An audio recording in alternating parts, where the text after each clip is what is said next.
All right, let's do EI lesson 13, where our objective is to convert a repeating decimal expansion into a rational number, so thus proving that repeating decimals are rational numbers.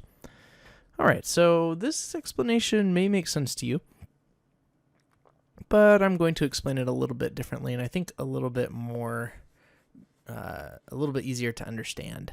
So let's give this a shot. Step 1, I'm making a recipe here. If you'd like to, while you're taking notes, you should note the steps here in your notes in order. So step 1, we need to take the repeating part of the decimal and put it on the left side so that one part of that repetition is on the left side of the decimal point.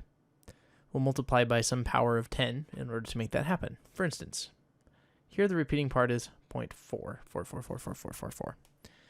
I need to put one repetition of the repeating part on the left side so that this 0.4 is on the left. So in order to do that, I'm going to multiply. Well, first I'll set x equal to 0.44444. This is our step 0. We always start with this. Step 0, set x equal to the thing that you want to show is a fraction. Step 1, multiply by a power of 10 on both sides to get the repeating part to the left of the decimal point.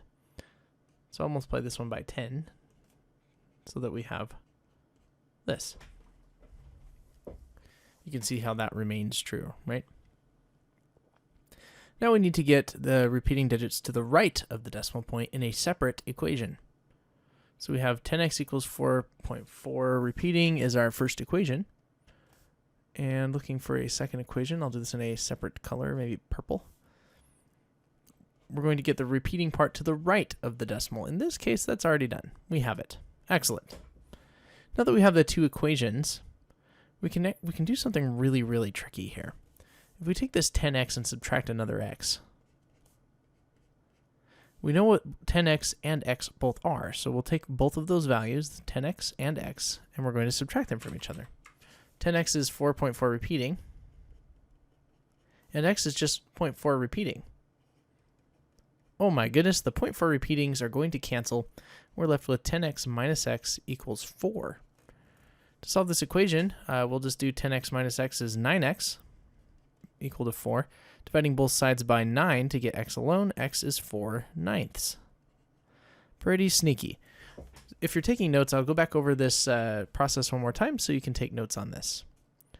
Step 0, set x equal to the repeating decimal. Step 1, you need to get a full repetition on the left-hand side of the decimal using multiplication by powers of 10. Step 3, we also need to get in a separate equation the repeating part of the decimal on the right side by multiplying or dividing by powers of 10, once again.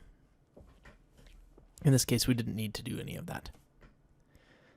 Step 4, you're going to subtract the first value of x from the second, which will cause the repeating part to cancel out if you did this correctly.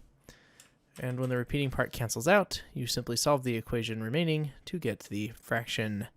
This is really fun. So let's try this right here. We have 0.1222222. The 2 part is repeating. So according to our steps, first we need to get x set equal to the repeating decimal, like that. Now we need to replace the repeating digit to the left of the decimal point. So to do that, we need to multiply by 100. We need to move the decimal point twice. So we'll go ahead and multiply by 100 on both sides. 100 is equal to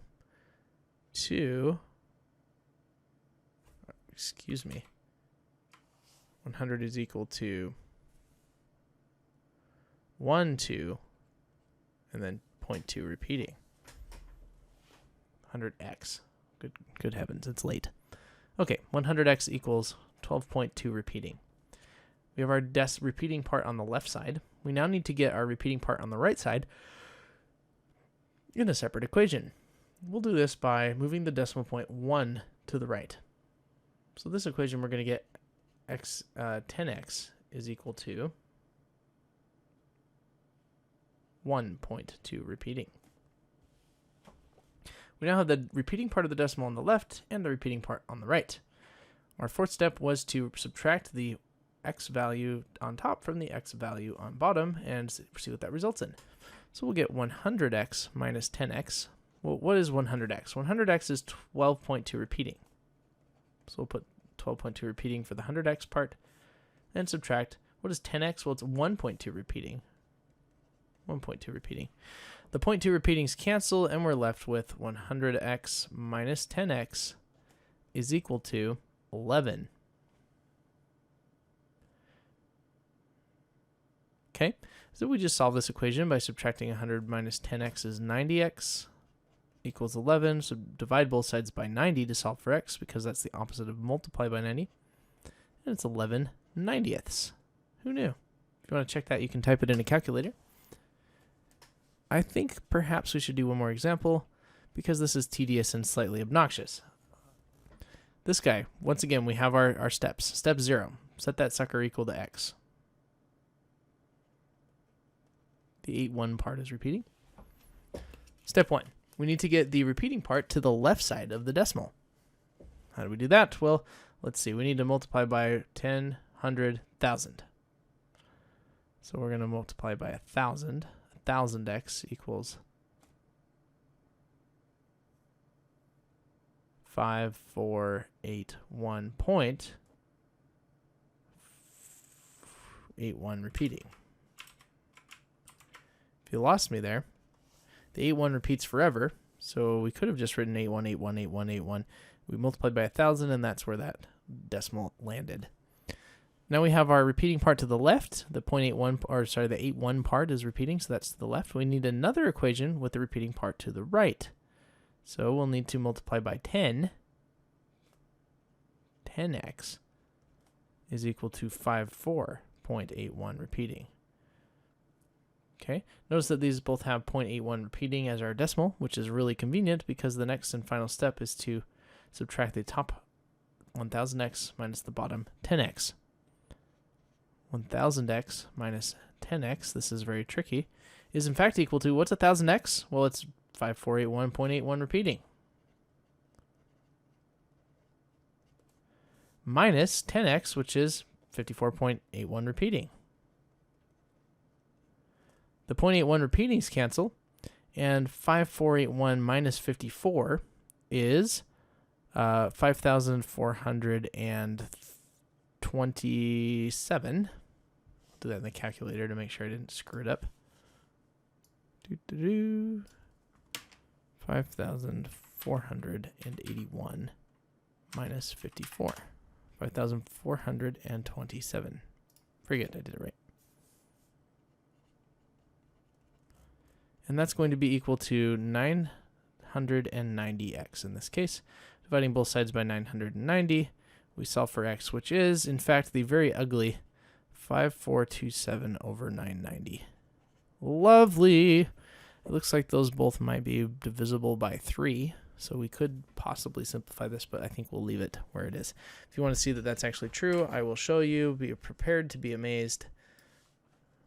5427 divided by 990 should be 54, what is it? 5.481 repeating.